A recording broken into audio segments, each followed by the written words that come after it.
What's up, y'all? David Taylor 2 here, DT2 Comics Chat. We're going to be talking about today Crisis on Infinite Earths, Part 3.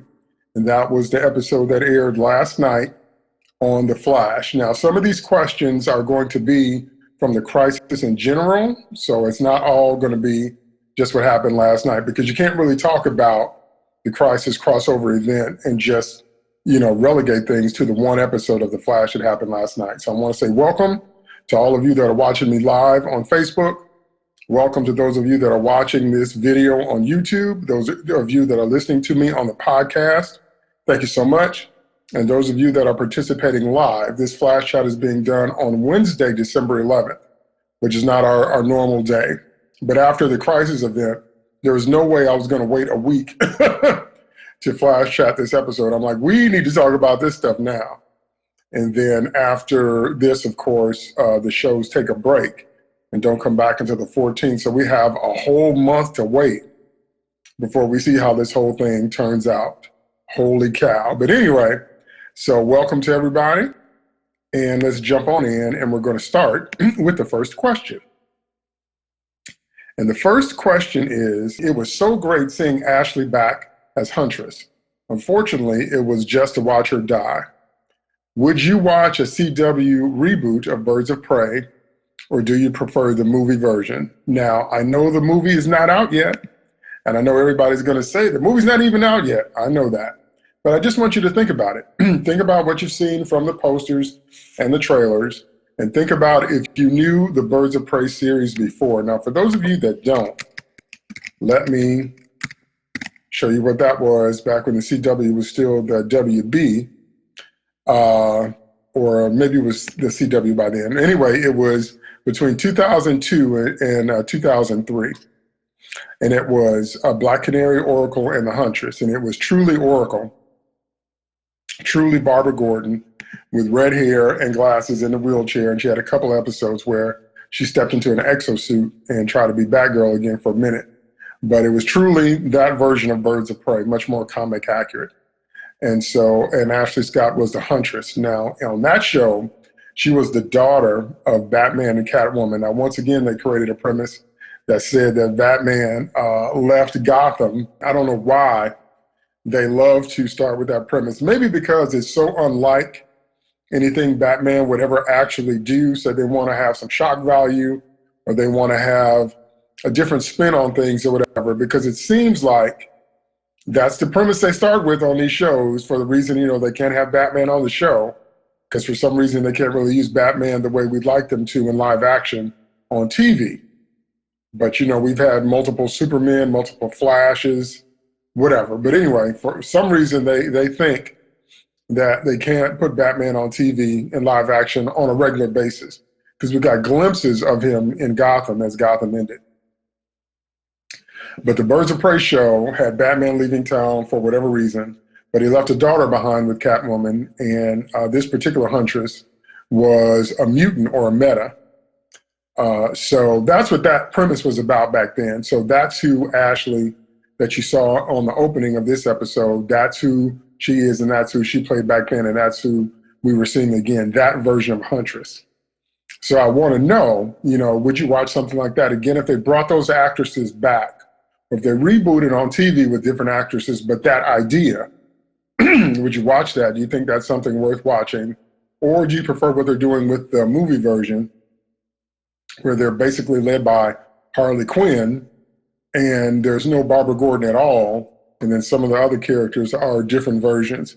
I've been arguing with people back and forth about that for the last couple of days, because some people say they don't know what I'm talking about, and these versions are perfect and blah, blah, blah. And some people are like, is that Cassandra? Is that really Huntress? Is that Renee Montoya? So,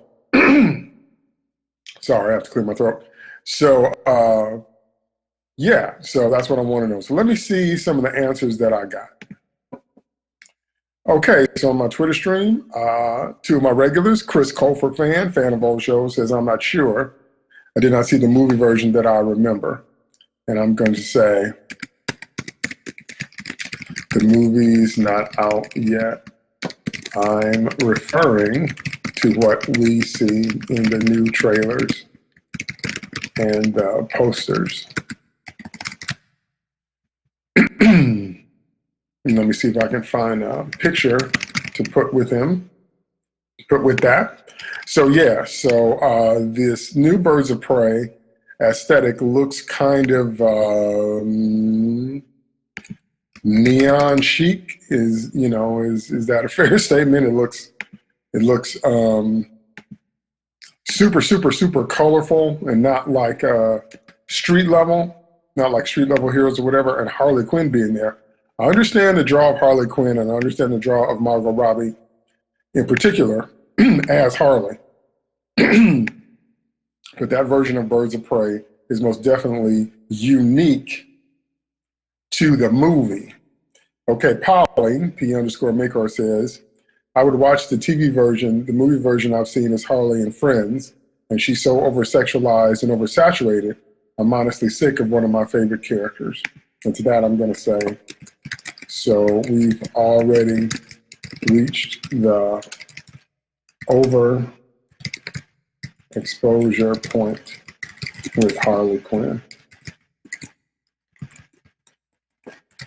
Now, that's something I was talking about the other day as well with Batman, and that is that, you can take a good character, you can take a great character, but if you stick them in absolutely everything, every piece of content, everything that's going on, people can burn out very, very quickly. Mauricio in Realidad Nuoso says, I've never understood the good memory that television series had. It really had nothing very memorable. And regarding the movie, I have to see it before deciding something. I'm going to say, I understand completely what you're saying. I was just comparing the two aesthetics of the presentation. Because I do understand what he's saying, And it's true, when Birds of Prey was on, it wasn't particularly memorable, which is why it was only on 1 year. So, it wasn't a show that caught fire. But, just in retrospect, I'm just wondering, just based on seeing, Ashley again and how that was really, really cool, if we'd follow something like that in the modern day. Let's move on to question number 2.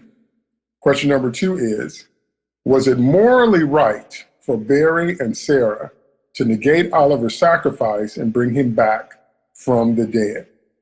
Okay? Now, why is that important? Because in the very first episode of Crisis, we saw Oliver Queen give his life, and he gave his life on purpose. He fought until he ran out of arrows, and then he fought hand to hand until he got wounded by the shadow demons. He got mortally wounded, and he died on the table in front of Sarah and his daughter Mia, because Oliver was willing. That was a deal he had made with the Monitor, that he was going to die to save Barry and Kara's life, because in the original comic book, the two main deaths were the Barry Allen Flash at the time, the Silver Age Flash, Barry Allen, and Kara Zor-El. Okay, they died in spectacular fashion, and they were just two gut-wrenching deaths. So on the TV show, they're saying that Oliver struck a deal with the Monitor that he would die in their place. And Oliver was true to his word, and he gave his life, and he went down swinging. And it was so powerful, and we didn't see it coming, and it was like a gut punch.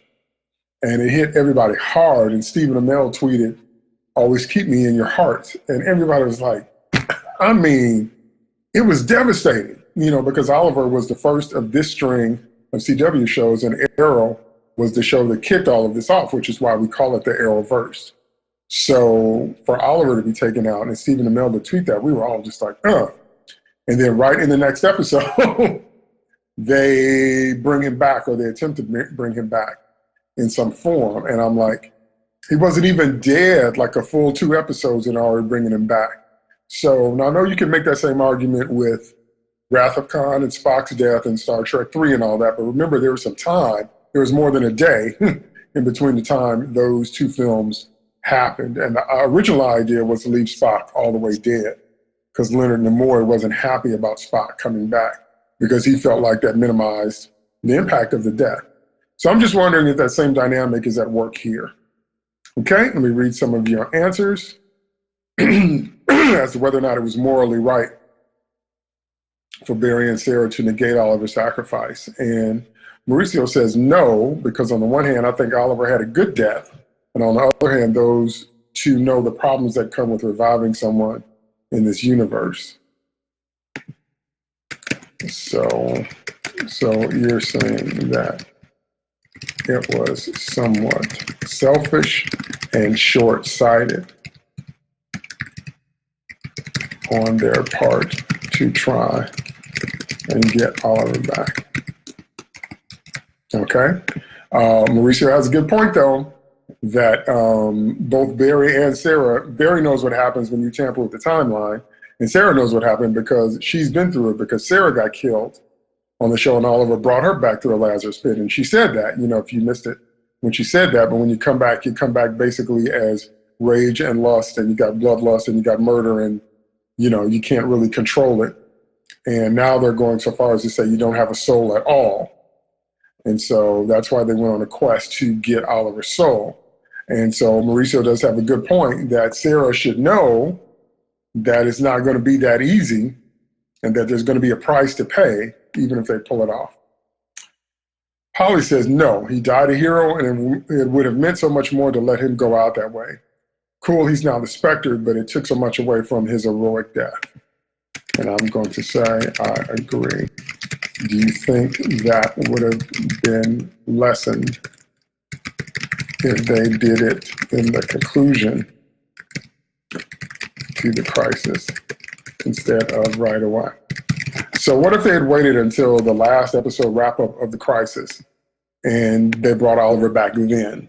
You know, would that be a lessening still? You know, would that be negating what he did, or would that be okay? Would that be different because we got to spend some time with him actually being dead? Chris Cofer fan says, in my opinion, no, but I have no idea how I would react if I were in their place. I'm going to say that's a very powerful point. One of your best friends and one of your exes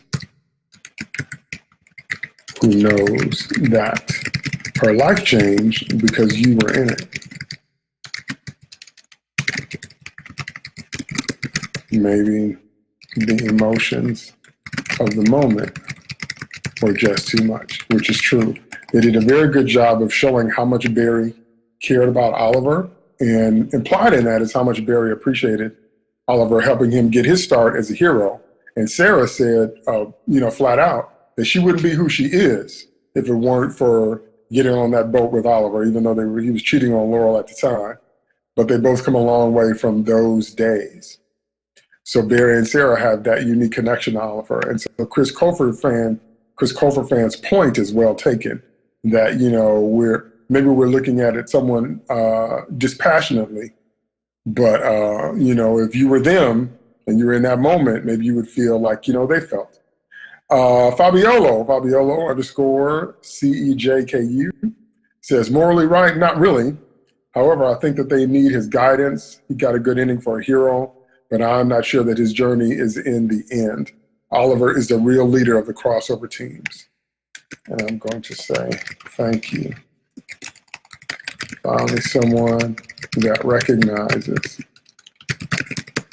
that the real leader every time is Oliver. Doesn't matter who they say it is or who they stick up front, which is true. It doesn't matter who they say the leader is or who's going to take point or whatever. It's always Oliver. He's been around the longest. He's got the most experience. He has the most tactical mind. I mean, he's basically Batman in the Arrowverse, since they weren't going to have Batman. So, but I agree with that completely, that, you know, he's always the de facto leader, regardless of what other people are saying. So I agree 100% with that point. Okay, let's move on to question 3. Question 3, I say, I'm actually looking forward to seeing Oliver as the Spectre. I, however, believe he will be a deus ex machina when he shows up, which ironically is kind of who the Spectre is.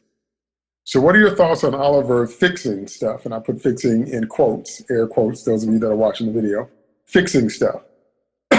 And by that, I mean, if you know anything about the Spectre is basically an angel sent from God to sometimes observe, sometimes interfere, sometimes make a difference. And being the Spectre has traditionally been kind of a penance for maybe what you did in life, or at least being the Spectre evolved into being that you kind of had to do your time as a Spectre, because Hal Jordan was a Spectre for a while too. If you did something in life worthy of having to do global penance for, of, you know, being alive but not being human and having all this power but having to use it a certain way and having to answer directly to God and a whole bunch of stuff. So the Spectre kind of evolved into all of that. And so now that Oliver is going to be the Spectre, the question then becomes, you know, you still have your soul, you still have your personality on some level. So what kind of Spectre would Oliver be?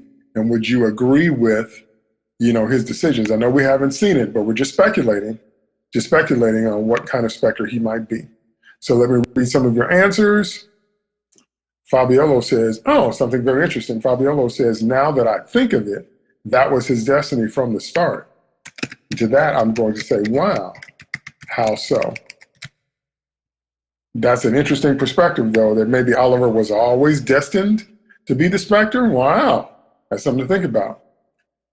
Mauricio says, I honestly didn't see that coming. Really? I thought it was plain as day that it was going to happen. It's a perfect ending for Oliver Queen. It involves continual suffering, because you've heard me say it before and I'll say it again. They hate Oliver Queen like no, not one. I've never seen a show that hates its protagonist the way Arrow has hated Oliver. And so I knew they couldn't let him go out and just go out. If he had to go out, it had to be much more suffering involved than being taken down in a fight. So Polly says, I think he will be great, honestly. I can't wait to see what he does. And I'm gonna say, I agree for the most part. I'm in no hurry to see his continuing. Can I spell continuing? Continuing self-hatred, but it will be all kinds of awesome coolery to see him in action as a type of spirit of vengeance and judgment, because it will be awesome to see Oliver do that. Because remember, his initial thing was he was trying to make, once Oliver kind of found out who his father really was and some of the things his father had done in Star or Starling City, then he became the Arrow to try to make up for some of that. And remember, his tagline in the first season was, "You have failed this city," because he had a list of all the people that his father was dealing with that he targeted to get revenge on. It was a little bit like Mask of the Phantasm. If you think about, you know, if you haven't seen Mask of the Phantasm, I won't spoil it for you in terms of the Phantasm's identity, but it was a little bit like that, to see someone with a list that they had a personal vendetta against. And so I really enjoyed the first season of Arrow, first two seasons actually. I really loved Oliver Dark like that. I really loved his tagline, "You have failed the city." I really loved all the tattoos and him checking off the names off the list. My personal opinion, that was the best version of Arrow. And then when they introduced Sarah as the Canary, I thought we had it. I thought it was perfect. I thought that Oliver and Sarah were the perfect on-screen Green Arrow and Black Canary, and I thought the show was going to go from there, but nope. But anyway, Chris Colfer fan says, I'm looking forward to it. So some interesting answers there. I think that it opens up a whole new dimension for Oliver and the Arrowverse. And Mauricio says, in response to my answer, I also hang on to something that another hero has done, as has always been the custom of this character. Okay, right. I assume he's talking about Green Lantern and how Hal Jordan basically destroyed Coast City because he went crazy. But that's another conversation. So, Polly says, yeah, the self-hatred I can do without, but the spirit of vengeance or judgment or combo is what I instantly thought of. Me too. I'm going to say that. That's what I instantly thought of. Brain twins, we are. Because, you know, it'll just be so cool to see Oliver's sensibilities coupled with the power of the Spectre. You know, Trip Dinger says they'll call him the Hood. I'm going to say, haha, yeah, or maybe the Holy Hood.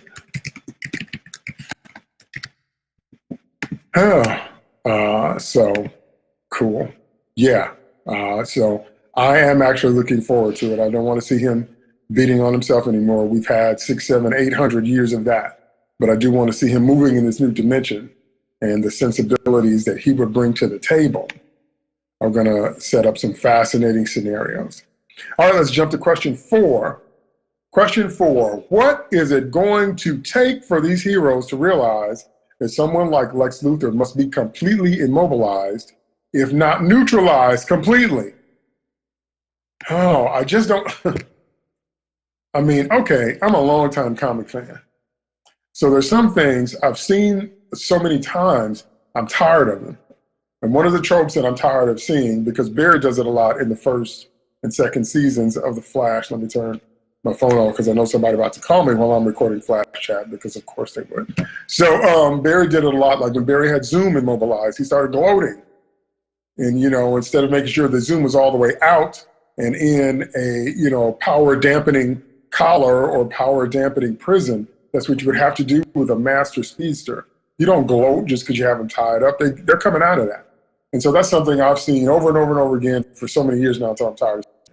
So when, you know, they let the villain walk around and the villain's constantly running his mouth, getting in their heads, doing things to try to dissuade them, goading them, provoking them to anger, because Lex Luthor was doing that to Supergirl. And I'm like, if you've got somebody like Lex on the premises, he needs to have a gag over his mouth. He needs to be blindfolded. Sit him down, tie him down. I don't care how you lock him up.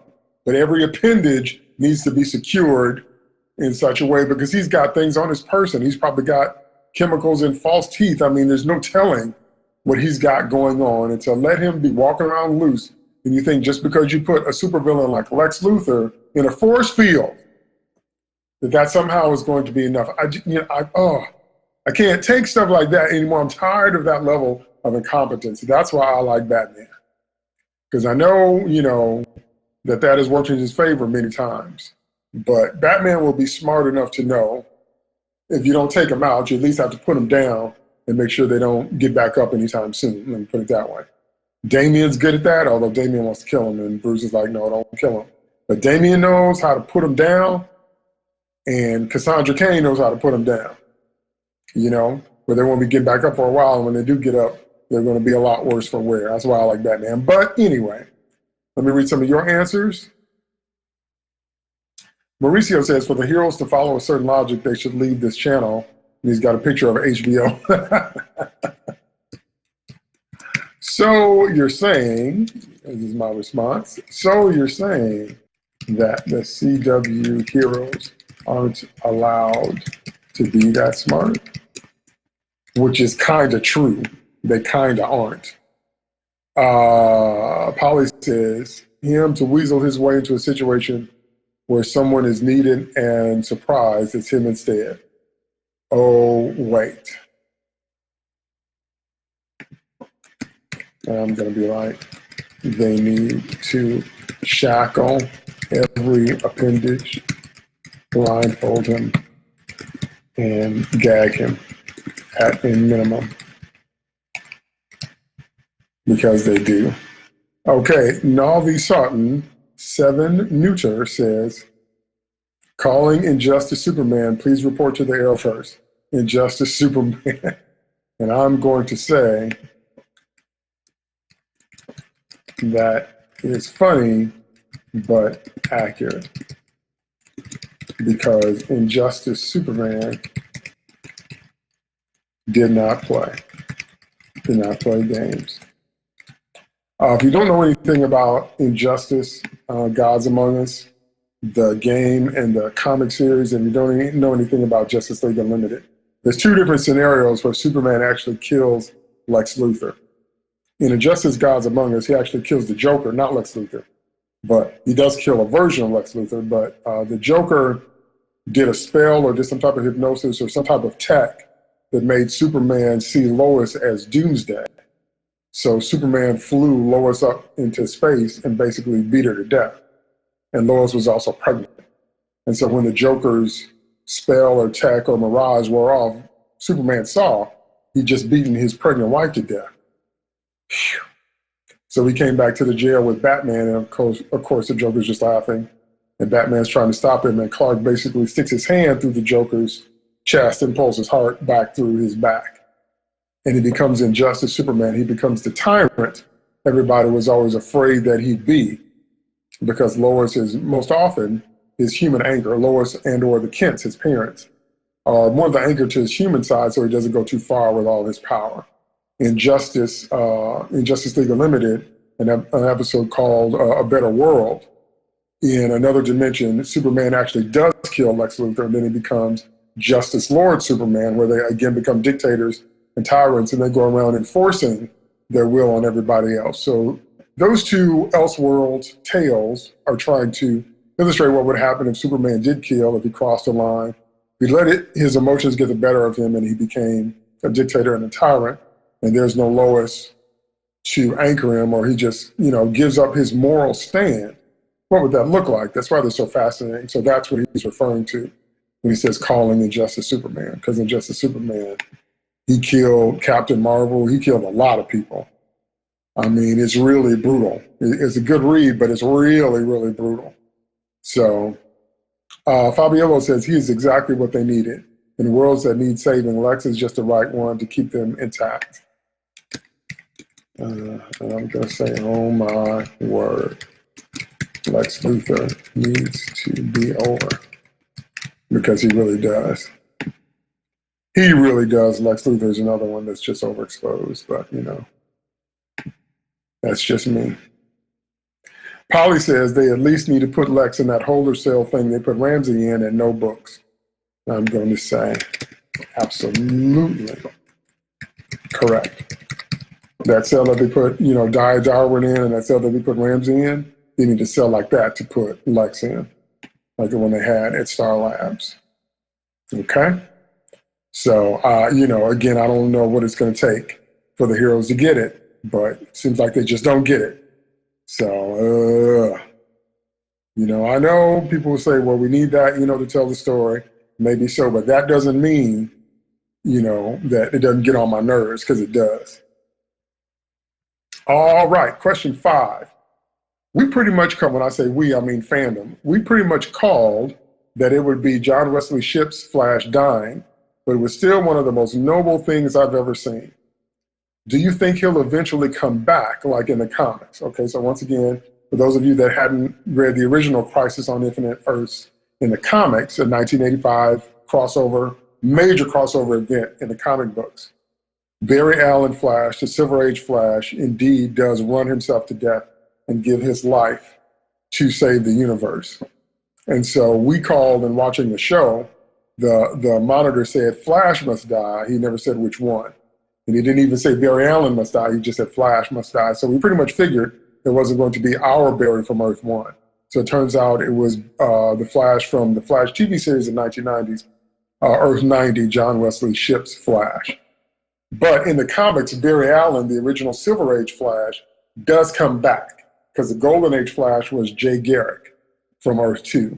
But the Silver Age Flash, when they introduced Flash with the bright red costume, that was Barry Allen. And so he does come back, even after being dead for many, many years. And Wally West was the Flash in Barry's absence, and that's when Wally just kind of exploded in popularity and became a better Flash than Barry was, and had some of the best Flash stories going. All that happened while Barry was dead. But he does come back. So I want to know what you think about, do you think they'll eventually bring John Wesley Shipp's Flash back? Fabiolo says, of course he has to come back. The tribute paid to the 90s show just reminded me that I was so unlucky not to watch that show in time. One of those times I regret being this young.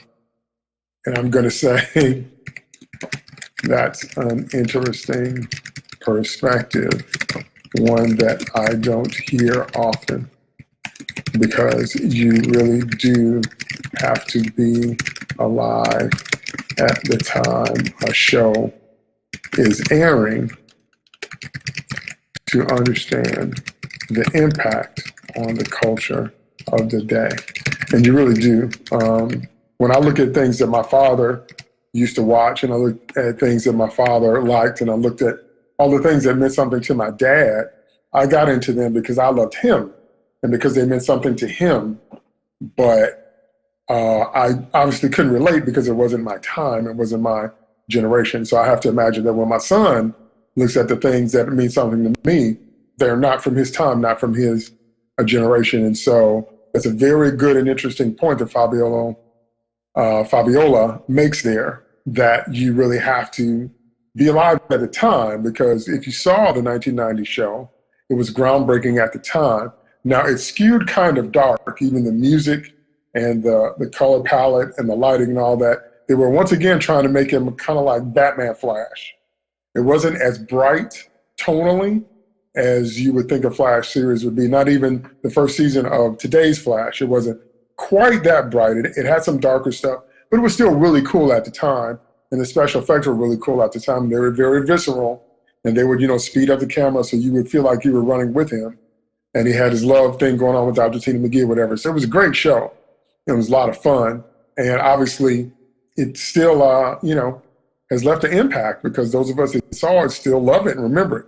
Mauricio says, I honestly don't want him to come back, because it seems to me that having made a close of the character, and above all, having made a close to the series of the 90s, is the smartest thing I've seen in all the years I've seen this universe.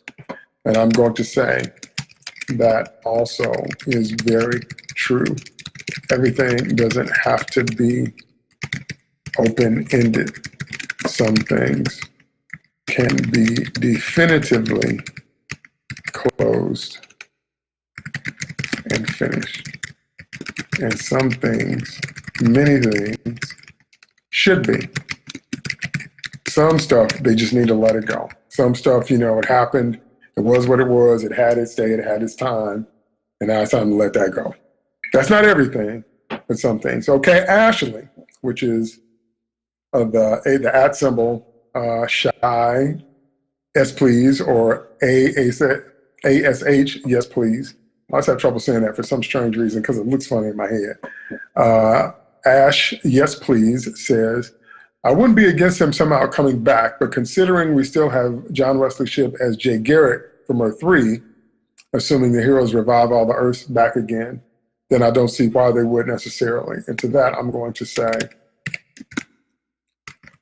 now that's what I thought, because we still get to have John Wesley Shipp around in some form, and I think his role as Jay has much more to offer. I think that there's more to come from John Wesley Shipp as Jay Garrick. So if they did close him out, the 90s Flash this way, I would be cool with it. Because I still want John Wesley Shipp around, because he's such a great actor. Polly says, or he could come back as Jay Garrick, but yes, what a great, amazing closure of a 30-year run. He was never given the chance to close the book on the show. He never had some big season ending. It was just done. Now he and we have closure, and he died the hero that he was. And I'm going to say, I'm going to agree with every word of that. Best way for closure all the way around the board. All the way around the board. Went out like a hero, gave his life. It was comics accurate because it was that Flash that died. So I don't really think you can improve upon it. I think trying to revisit it is going to dilute it in awful ways. Ruben Simpson, R-U-B-I-N Simpson, says, I always thought that Barry on CW was Kid Flash and that Barry from the 90s was the Flash to die, like in the Crisis book. As for return, yes, just like in soap operas. What can I say? That's a fun opinion. Our current Barry, Grant Gustin plays him a lot more like Wally West, because he does. Love Grant Gustin, I love him as Barry, but his version, his iteration of Barry Allen has always been much more like Wally West from the beginning. We've always known he's been much more like Wally than like Barry. So just not too far off what he was saying. Okay, Fabiola, in answer to my question again, says, it's the time, the perspective put in the time the show aired, the environment. There's a beauty to it, or at least that's what I think. When you watch a show like this one, the time affects the way you think and see life. And I'm going to say absolutely correct on all points, because that's absolutely right, like I was saying before. Okay. Okay, Mauricio says, of the 3 episodes I've seen of this crossover, this is by far the best moment. I'm going to say it truly is, although I would say that some of the Superman moments are pretty good too. We're going to talk about Superman in a minute, but I do agree that somebody, you know, from the 90s or somebody that's seen the 90s show to see this kind of thing, this kind of sacrifice, is just because you don't necessarily see those kinds of heroics as much these days, which is why Oliver's sacrifice was, again, so powerful, because it's not necessarily the norm anymore, I'm sad to say. We're going to move on to question 6, because I got a lot more questions this hour. I was going so fast. Smallville's Clark finally got his happy ending. No powers, no cape, no worries about kryptonite. Apropos for this lackluster version of Clark. Lois was his second choice. What would have happened if Lana had come back? Now, Smallville, I could do a whole diatribe on Smallville. I thought Smallville's ending was such a cop-out. I was so angry, and I wasn't the only one. A whole lot of other people liked it and got it. I was so angry at that ending. We waited 10 years because they used the Superman name and mythos and the promise of him eventually showing us to hook us into watching the show. And then there wasn't even that full payoff. I was so angry. So, but anybody that watched Smallville for any period of time knows that the true love of Clark's life was Lana. Then Lana got infused with kryptonite by this kryptonite suit and bomb from Lex Luthor. Long story. They couldn't be together because she was full of kryptonite now. Clark wanted Lana, and he wanted a life on the farm with Lana. And he only ended up with Lois because he and Lana couldn't be together. Okay? But you'd have to watch Smallville to understand what I'm saying. Okay? Fabiola says, I love Smallville, but never was into any shit besides Chloe and Oliver. Clark was always into Lana. Lois really was a second choice. Weird things happened to Clark whenever he was around Lana. Somehow that never changed. Yep, they were written to fail, but it wasn't organic, because it really wasn't. Clark and Lana could have made it. They were just written. This cameo seems so sad, not only because Welling was always a bad Clark / Superman, but he also urinates over the end of his series. CW, where Superman always quits. That should be the slogan of this channel. Wow. Okay, I'm going to have to give Mauricio a gift that says boom, because he dropped a bomb. He said he peed on the end of his series, and on the CW, Superman always quits. Just wow. I can't even add anything to that. Ashley says, if Lana came back, I think Clark would have chosen Lois. I don't see Lois as a second choice, but I do think Clark was so blind with his fixation on Lana that it took him longer to realize he could be happy without her. Sounds like another pairing in the Arrowverse. And I'm going to say, I blame Dawson's Creek for everything. Okay. Polly says, I'm not sure because I never cared about Smallville. I mean, it is kind of good to see someone have a second chance in a normal life. And I think for this version of Smallville, it fit well. True. Brennan, S6Ep9 says, I think he would have stayed with Lois. He's grown past some of the things he struggled with before at this point. At least that's how it feels. He seems very at peace, content. I'm sure if he felt his world needed Superman again, he'd find a way to bring him back. And I'm going to say, I agree, except for that last part. Lex Luthor was president, and that wasn't enough to make him stay as Superman. We could do a whole diatribe on Smallville and how it ended and Lex being president, that whole thing, but don't have all that time. Maybe I do need to do a podcast just on Smallville so we can deal with that kind of stuff, because it left so many questions, it left so many things that we had to deal with as viewers. And all these years later, we're still kind of divided, but that seems to be the name of the game these days. Move on to question 7. Has anybody thought that maybe we're just assuming that Barry is safe now? Like at the beginning of Wrath of Khan, Spock's death in the simulator, a fake out. What if next month they end up killing Barry too? Holy cow. I'm just throwing that out there. I'm not saying it's going to happen. I'm not saying I've read anything that confirms that. But I am saying it's a thought. We are just assuming that our Earth 1 Barry Allen is safe because they killed off John Wesley's ship, Flash. And, maybe he's not safe. Maybe he might die too. So let me hear your thoughts on that. Okay? Okay, Mauricio says, I think that useless one still has a long life ahead, so I wouldn't worry about it. Polly says, that crossed my mind about an hour after Crisis was over. Barry to see himself be Derez, not John Wesley's ship. And I'm going to say, exactly. Although we do know that not every seen prophetic vision comes true as expected. So maybe he is off the hook. Maybe. Maybe. Okay, that's a big maybe there. Okay. Terrence Robinson, TJ, future CPA, says, I don't think they actually kill Earth 1 Barry. It would be cool if CW had it in them, but I don't think the show is set up for that now with no OG Wally. They could do it, but man, I wouldn't read the, I'm not sure what he says there about the mail. Okay. I wouldn't read the fan mail. Maybe that's what he's saying. But anyway, he's talking about the backlash. And I'm like, yeah, with no Wally to replace him, there is no show without the Flash. But you see, they replaced Arrow big time, and they have, because they're going to have a Green Arrow spinoff show coming out. I think it's called Arrow and the Canaries, if I'm not mistaken.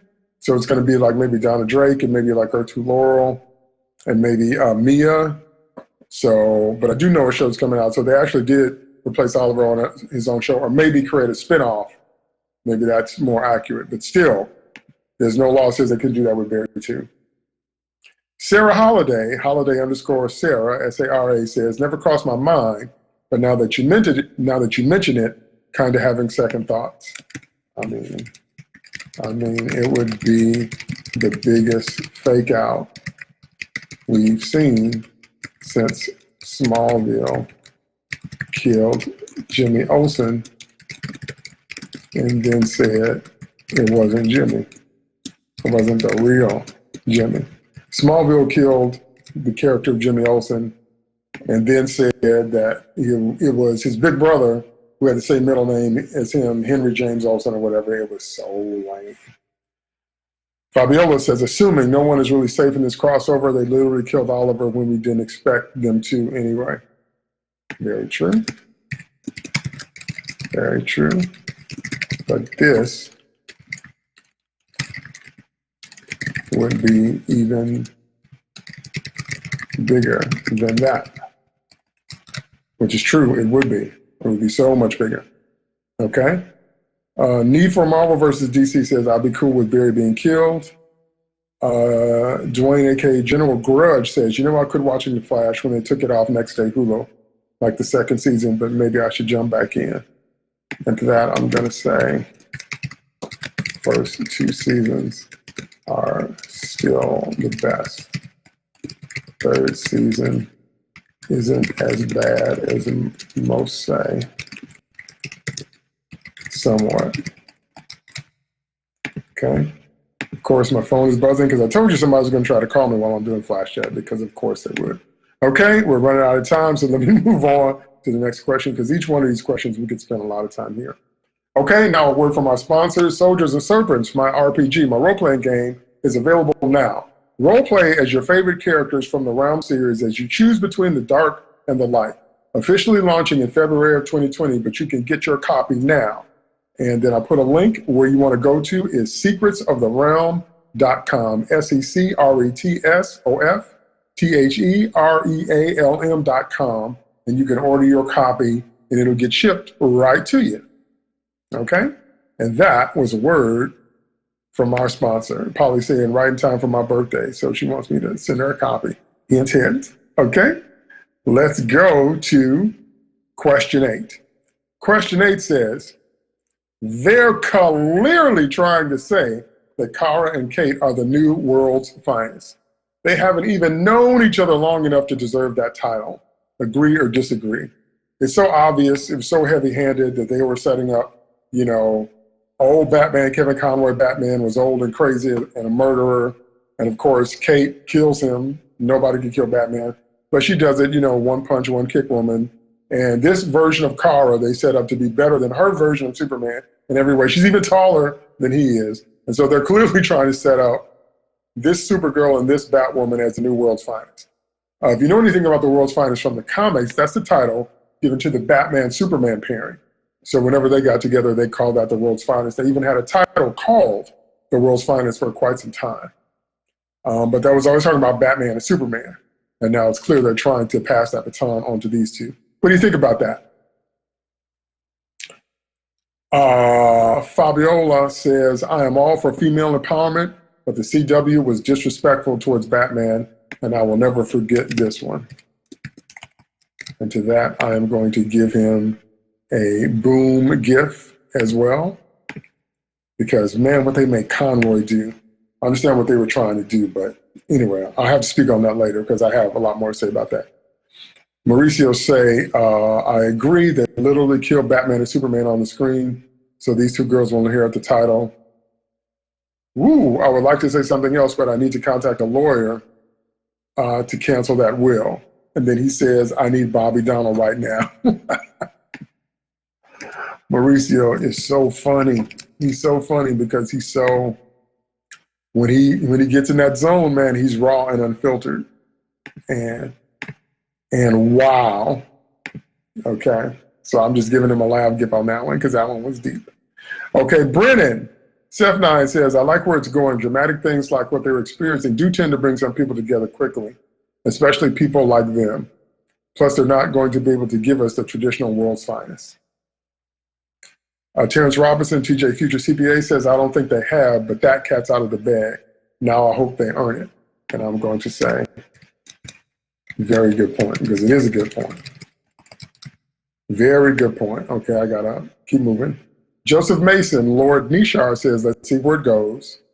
Ashley says, I like their dynamics. I don't mind them being the new crossover BFFs. Time doesn't mean much when you can connect, and they have. Interesting. Mr. Batman, Nightwing 19 says, they don't deserve that title at all. Lance, real_Lance_man says, it's fine. Power Girl and Huntress were once the world's finest, which is true in the comics. It's not a big deal. Columbia Tiberius says, we haven't even had Superman and Batman become the world's finest on film or TV. We don't need the new world's finest. I like neither of these heroes and don't want to see more. And I'm going to say respect, because they have not respected Superman or Batman.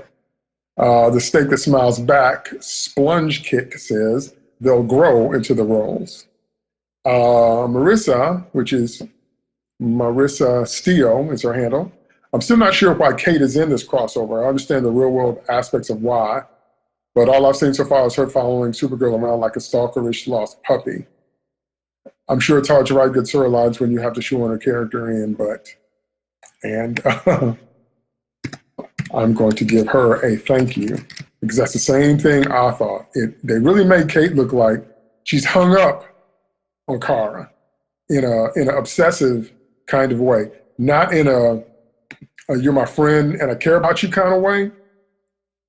Because who's better at that is Sarah Lance, White Canary. She's better at showing deep love and concern, but she's not the controlling type. You know, she wants what's best for those that she loves, but she realizes that people have to make and live with their own choices. Sarah's very good at that.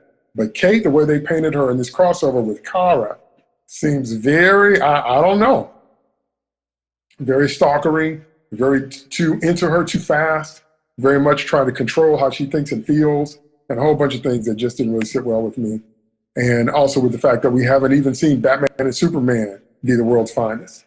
Okay, I have to say, oh man, I'm running out of time. I have to say, the thing that upset me the most in this episode was the apparent death of Ralph's Superman. We just got him back. Would you watch a show with Ralph Superman as the lead? And let me say, absolutely, I would. When Superman Returns came out, I was very vocally against it. I was very upset by Superman Returns. I didn't like it at all, except for the airplane sequence. It was great. But I was very vocal at how much I disliked that movie. As time has gone on and as I've seen some of the other things we've gotten, I've realized that it wasn't Ralph. I never necessarily thought it was him, but it wasn't Ralph. But the story that he was in wasn't really the best Superman story. But he himself could make a really good Superman. And I was so happy that Ralph was getting another chance here. I was so happy when it was announced that he would be coming back from this crossover as Kingdom Come Superman. Now, for those of you that don't know, the Superman in this story is actually Chris Reeve's Superman. So Superman Returns has been officially canonized by this as saying that it's a sequel to the Donner movies. So when you see Brandon Routh in Superman Returns, he's playing the same Superman that Chris Reeve played back in the Donner films. And so here, because he would be older now, he plays Kingdom Come Superman. Now, if you don't know from the comics, in Kingdom Come, long story short, the Joker killed everybody at the Deadly Planet. Once again, he killed Lois, he killed Jimmy, he killed Perry. Okay, in the comics, there's a hero that arose that killed the Joker, and his name was Magog, and that's what made Superman go away. That's what drives the action in the Kingdom Come comics. But the Kingdom Come Superman, that's why he has that black crest. That's where that comes from. He's lost everything. And I thought Ralph nailed it. I mean, every time he was on the screen, I just wanted to hear what he had to say. I was like, please talk more. Because he had that, old school, that nobility, that optimism, that kind of humble, Midwestern good guy core that those of us that know that version of Superman and Clark Kent still love to this day. And Ralph nailed it. He nailed it even more so here, I think, than he did in the Superman Returns movie. Although he had it there, but he didn't have a lot to work with. Here, I thought he was such a perfect representation of what Chris Reeve's Superman would be like if he were older now. Because that's who he's playing. And and we just get him back, and now Lex Luthor's taking him out with this magic spell because they didn't have sense enough to lock Lex Luthor up, and I was so upset. I couldn't believe it. So let me hear what you have to say, because I know some of you agree with me. Brandon Routh, he is the superior Superman. They finally did something right. This is the Superman we deserve, but I like Tyler's Superman as well. Mauricio says, these episodes have not only shown that Ralph should have a Superman series, but also demonstrate the horrible casting they did with Hoechlin. Ouch. Okay, I got to give him another ouch on that one. Because that was definitely an ouch statement. That was definitely an ouchie ouch. Okay? Because Mauricio's not pulling no punches. Martin Sanchez, Marsan J47 says, yes, he would watch a series with Ralph. I certainly would. Rob Bonnet, RBONNE1 says, absolutely. Polly says, I would watch, I believe. Superman wasn't really a thing I put effort into because it's not really a character I enjoyed past Reeves' Superman. And only number one, I like when people have things that make human life hard and they rise so much above it, they become heroes. Understood. Terrence says, TJ Future CPA says, yes, I would. While unceremonious, I don't mind his death here. He's theoretically been around for decades and lost everything. Dying in service to the rest of humanity is noble. But that's not the way he died. It wasn't his choice. He wasn't facing anything. He was sucker punched. That was not a noble death. That was a unbelievably ridiculous death. Geek Vibes Nation says, I've met Brandon Routh and he's one of the nicest guys ever. He absolutely should get another shot to play Superman, and I hope we get a Kingdom Come series or something. And to that, I'm going to say, could not possibly agree more. And I'm going to put an amen gif up on that one. Okay. Columbia, Tiberius Dorchester says, yep. Chris Colfer fan says, I'm not sure, but I might give it a chance. Rebecca Johnson says, well, I guess I don't need to watch that crossover now. Johnny Torch says, never been a fan of Superman Returns continuity, but Ralph does make an awesome Clark Superman. He does. Absolutely. Leave Terrorists Alone. Silver Jojo 08 says, absolutely, Returns got me into comics. Love that dude as Superman. Eric the Pullbox says, yes, I would. I love the movie he did. I would totally watch it. Be Soups. Blake McLean, B.T. Morgan 85. Stone J666 says, when he did his big Superman Return speech, I was so happy and would be 100% behind a Brandon Routh Superman show. But I do love him as Ray Palmer on the CW Legends. The Vinster says, yes, with a Thor gif. Reverse Goblin says, WB should continue his Kingdom Come story on the big screen. And I'm going to say, I agree completely. Because they really should. Okay, got to hustle on here. I'm going to go a little bit over our time just to get the rest of these questions in. Okay, question 10. Barry, Cisco, and Caitlin trying to say goodbye to each other. That's it. That's the tweet. That's question 10. You guys said, Fabiolo says, he says, with a GIF, I need a moment. As I've said before, they are the heart of the show, the reason I got stuck into this show. I can't believe that after all these useless seasons, we got something from season 1. I'm so happy now. Polly says, this so much needed to happen. I was so worried he would go and we would get nothing about the OG Team Flash. Would also be plowed over with emotion. He's going to.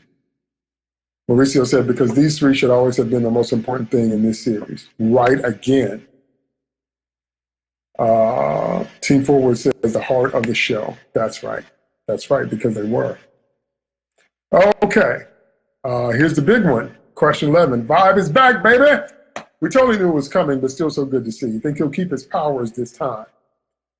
Fabiolo says, the Monitor was so mean to see. His powers are part of his identity as a hero. Sometimes fate is what it is. You just have to deal with it. And I'm going to say spot on. Sometimes fate just is what it is, and Cisco needs to be Vibe. Johnny Torch says probably Carlos seems to be sticking around long term, apparently, because we all thought that Carlos was setting up for an exit. Polly says he better. He uses tech to do what he can do with powers. So another way it doesn't make sense that he doesn't want them. I was so happy on this. I was too. Maybe now he will see if Barry can have both, so can he. Camilla was cool with him being Vibe and him being Cisco. And I'm going to say brain twins. Because we are. Because everything that she said, I agree with wholeheartedly. I don't understand, if Carlos was going to leave the show, that's what it looked like, then okay. But if he's going to stay, he should be Vibe. S6Ep9 says, I certainly hope so. It never made sense to me personally for someone like him to want to pull a Smallville Clark. Right. Vibe doesn't come with the same sense of global responsibilities as a Superman, especially since he still works at the same job and made himself less helpful. It's one thing if he gave them up and quit the team. It's another to give them up and continue doing what he's always done, just not as well, especially when his powers were mostly used for information an investigation to save people instead of fighting as often. And to that, I'm going to respond with a gift that says this, because all of that is right. He gave up his powers, but he stayed on the team and did the same thing that he did before. He just didn't do it as well because he didn't have his vibe powers, which is senseless. Last question, question 12. I knew Lila Harbinger was going to double cross him from the jump. How are they going to undo what she's done on every level? Because I saw that coming. Time travel alternate timeline, says Fabiola. Polly says, not sure, but I knew it too. It'll be interesting on how they will reverse everything. Now everything is gone, but one little destroyed place that Doctor Strange must have made.